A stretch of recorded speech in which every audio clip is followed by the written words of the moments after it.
मेरे प्यारे बच्चे, कैसे हैं आप लोग? तैयारी अच्छी चलती होगी।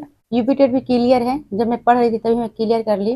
एक बार पेपर निरस्त हुआ था, दूसरा वैसे ही हुआ तो उसमें मैं पास की थी। तो सी टेट भी क्लियर है 3 बार। यूपी टेट एक बार क्लियर है, एक ही बार हुआ ही है मेरे समय में, तो एक ही बार क्लियर की हूँ यूपी टेट।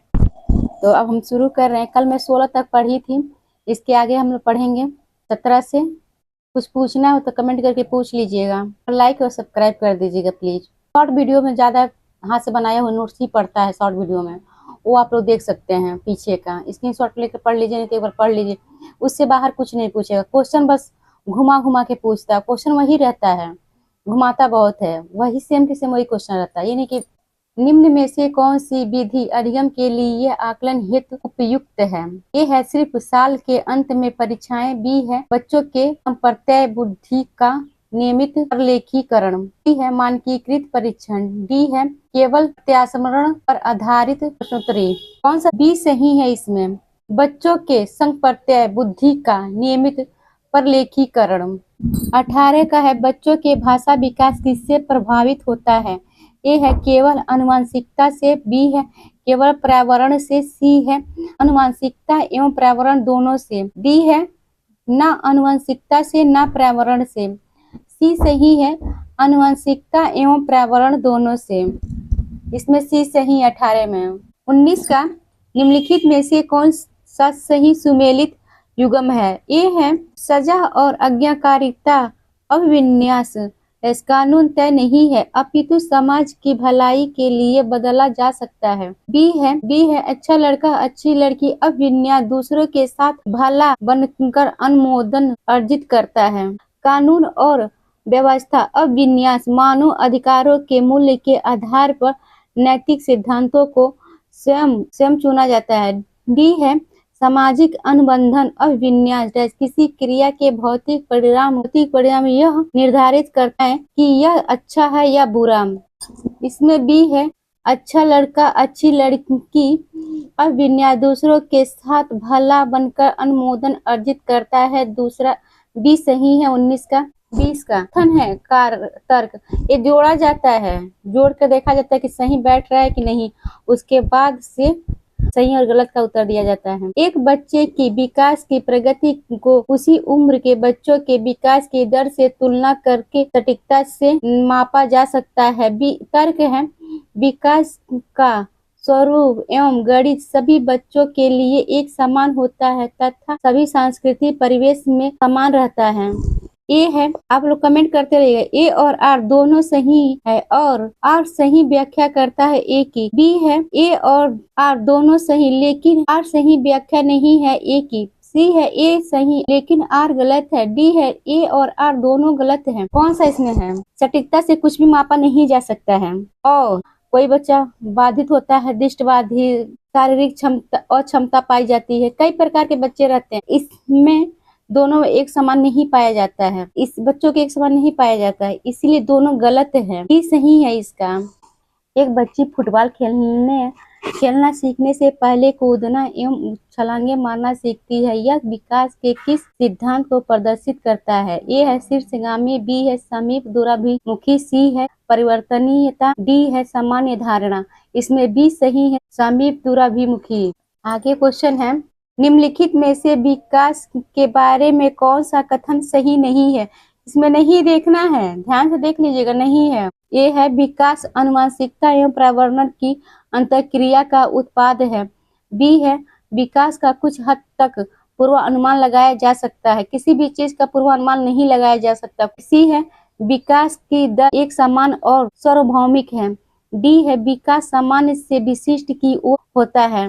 इसमें बी ही है सही है, बस इतना कही थी, कुछ भी चीज का अनुमान नहीं लगाया जा सकता है। विकास का कुछ हद तक पूर्वानुमान लगाया जा सकता है, बिल्कुल गलत है। बच्चे अपनी संस्कृति में व्यवहार करने के उपयुक्त तरीके अपने दोस्तों, मीडिया जैसे कई स्रोतों सीखते हैं। तर्क कह रहा है सामाजिकरण एक प्रक्रिया है जो बहुत से औपचारिक एवं अनोखे जरिए होती है। ये कह रहा है ए और आर दोनों सही है, आर सही व्याख्या करता है। एक कह रहा है ए आर दोनों सही और आर सही व्याख्या करता है ए की। बी कह रहा है आर, ए और आर दोनों सही हैं, लेकिन आर सही व्याख्या नहीं है ए। सी कह रहा है ए सही है लेकिन आर गलत है। डी कह रहा है ए और आर दोनों गलत हैं। इसमें कई जहां दे दे तो क्वेश्चन सही माना जाता है और जहां एक दे दे वो गलत है। इसमें सी सही है। बच्चों के मूर्त सक्रियात्मक अवस्था के बच्चों के लिए एक शिक्षिका क्या करना चाहिए? छोटा बच्चा है, देखिएगा मूर्त और अमूर्त, अमूर्त में नहीं दिखता है, मूर्त में दिखता है। जो उसके सामने से हटा दी वो बच्चा नहीं देख पाएगा। शिक्षिका करिए, एक शिक्षिका को क्या करना चाहिए? ये अमूर्त संरचनाओं से सरोकार करने के लिए खूब अभ्यास कराना चाहिए। छोटा बच्चा है तो भूल भी जाता है, उसके सामने कोई वस्तु रखेंगे आप तो उसे याद रहेगा, जहाँ जैसे हटाएंगे वो भूल जाता है।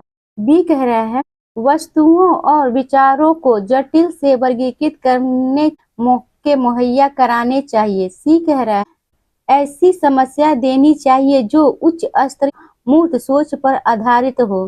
डी है ऐसी समस्या देनी चाहिए जो तर्क वैज्ञानिक समझ की आवश्यकता हो।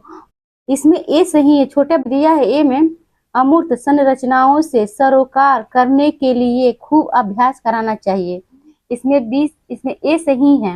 25 का है कोहलबर्ग के नैतिक विकास सिद्धांत में दूसरे स्तर पारंपरिक नैतिकता की तीसरी अवस्था को क्या कहा जाता है? ए है आज्ञापालन और दंड अभिन्यास। बी है अच्छा लड़का अच्छी लड़की अभिन्यास। सी है कानून और आदेश पालन अभिन्यास। डी है सामाजिक समझौते और व्यक्तिगत आधार अभिन्यास। 25 में बी सही है अच्छा लड़का अच्छी लड़की अभिन्यास।